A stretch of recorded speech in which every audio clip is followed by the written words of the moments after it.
This episode is part of a series called Plato's Escape Plan, which adapts the ancient Greek philosopher's method of questioning to examine modern ideas and concepts. The idea is simple.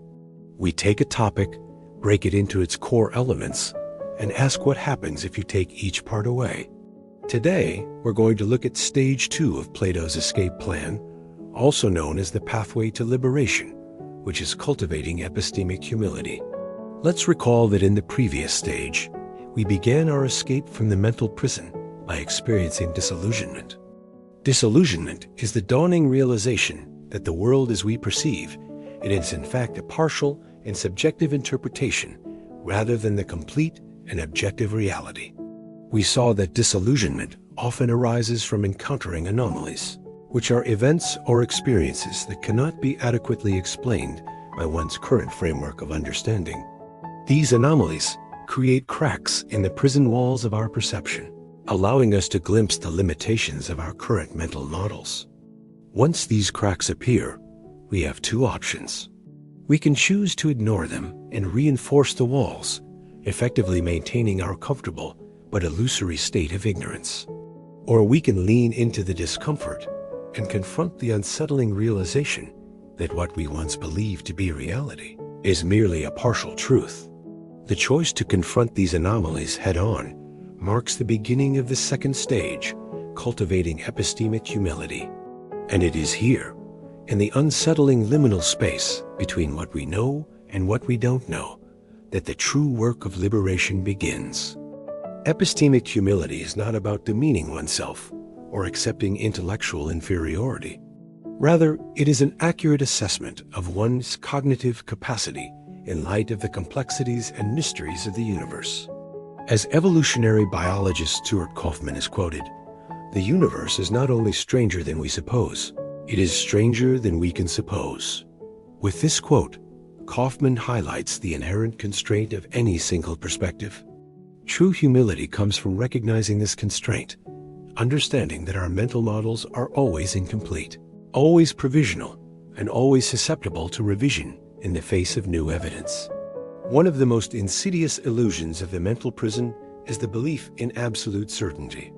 When we allow ourselves to think that we can know things absolutely, without any room for doubt or revision, we cut ourselves off from the possibility of new information, insights, and perspectives. But true wisdom lies in recognizing the limits of our knowledge and the fallibility of our reasoning. Once we acknowledge this, we open ourselves up to the possibility of learning and growing, of expanding our understanding and refining our beliefs. Developing epistemic humility is crucial in today's world for several reasons. First, the modern age is characterized by an unprecedented abundance of information.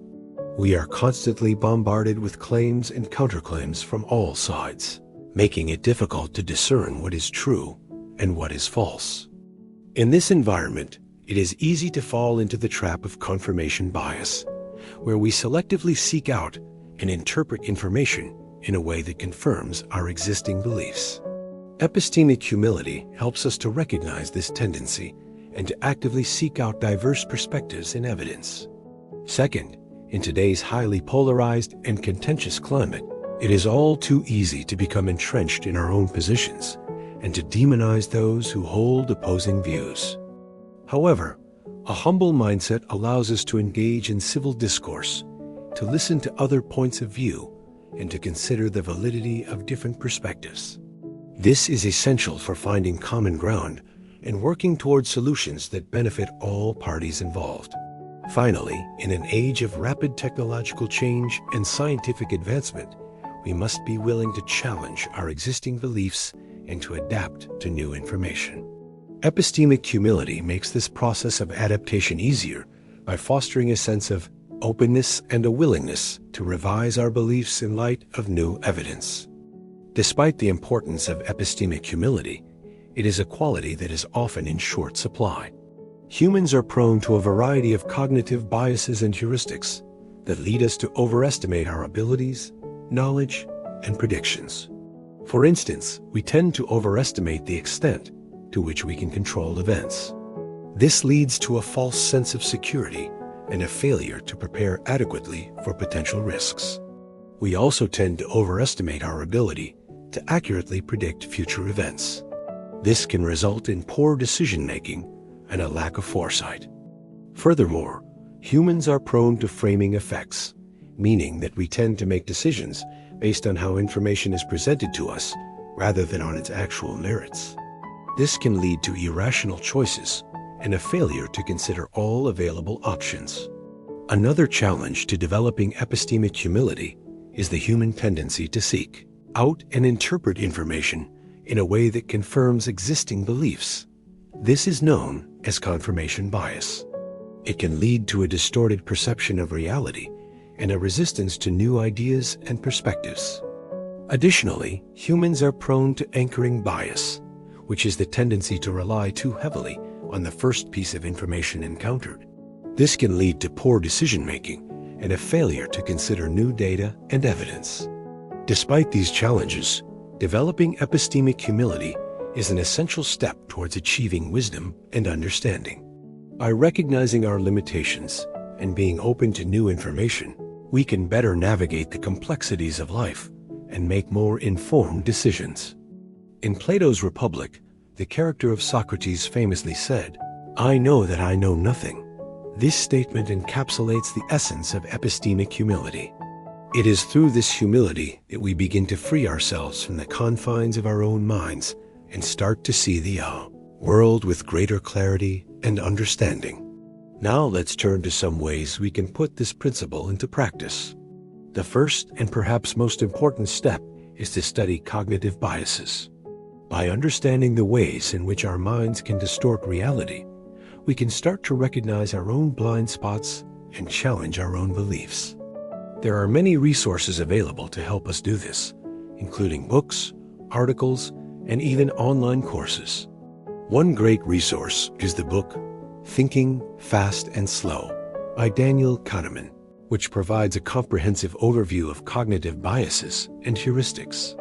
Another valuable resource is the website Are You Smarter Than a 10-Year-Old?, which offers a series of interactive quizzes designed to test our knowledge on a variety of topics and highlight our potential biases. Next, we should examine historical cases of catastrophic consensus errors. These are instances in which a large group of people held a belief that turned out to be false or harmful. One famous example is the belief in the safety of asbestos, which was widely held by scientists and policymakers in the mid-20th century. By studying these cases, we can see how even experts can be wrong and how important it is to remain open to new evidence. One good way to learn about such errors is to read books or watch documentaries that cover them. For example, The Demon-Haunted World by Carl Sagan explores various instances of pseudoscience and the dangers of ignoring evidence. We should also deliberately seek exposure to paradigms that differ from our own. This means engaging with people who hold different beliefs and perspectives than our own, as well as exploring different ways of thinking and understanding the world. This can be challenging, but it is essential for developing epistemic humility. One way to do this is to attend events or workshops that bring together people with diverse perspectives. For example, a scientist could attend a philosophy seminar on the ethics of their research, or a business executive could participate in a community forum on social issues. Another key aspect of cultivating epistemic humility is actively seeking disconfirming evidence. This means making a conscious effort to find evidence that contradicts our beliefs or hypotheses. It is an important step in the scientific method and can be applied to our everyday lives to help us avoid confirmation bias. One way to do this is to ask questions that could potentially disprove your hypothesis.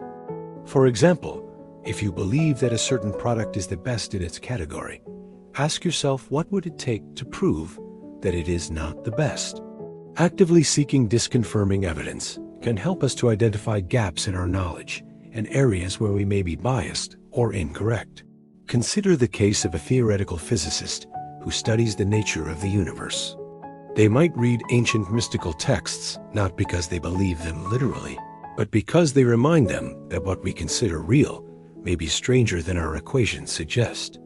This perspective can help the physicist to avoid the hubris of thinking that their scientific knowledge is the ultimate truth, and instead remain open to the possibility that there is much more to reality than they currently understand. Another helpful exercise is considering alternatives. This involves generating multiple possible explanations for an event or phenomenon. By considering a range of perspectives, we can avoid jumping to conclusions and be more open to the possibility that our initial hypothesis may be incorrect. For example, if you notice that your plant is wilting, consider all possible causes rather than assuming it's just thirsty. Is the soil too wet? Has it been repotted recently? Has anything changed in its environment? By considering these alternatives, you may uncover factors you hadn't considered before and arrive at a more accurate understanding of the situation. Finally, we can conduct premortem analyses. This is a technique used in project management to identify potential problems before they arise. It involves imagining that the project has already failed and then working backwards to determine why it failed and how it could have been prevented. Conducting premortem analysis can help us to identify our own biases and assumptions and to consider alternative perspectives. For example, imagine that you've developed a new marketing campaign for your company and you're feeling confident that it will be successful. Take a moment to imagine that the campaign has actually failed. What went wrong? Did you overlook a key audience segment? Did you misinterpret the data? By considering these questions, you can identify potential problems early on and take steps to prevent them from happening. These are just a few of the many ways we can cultivate epistemic humility in our daily lives. It is a continuous process that requires effort and self-awareness, but the rewards are immeasurable. By embracing epistemic humility, we open ourselves up to the possibility of learning, growing, and understanding the world around us in a deeper, more meaningful way. We can break free from the confines of our own minds and experience the true liberation that comes from knowledge and wisdom. If you enjoyed this video, please subscribe to the channel and leave a comment below with your thoughts on Plato's escape plan. We look forward to hearing from you.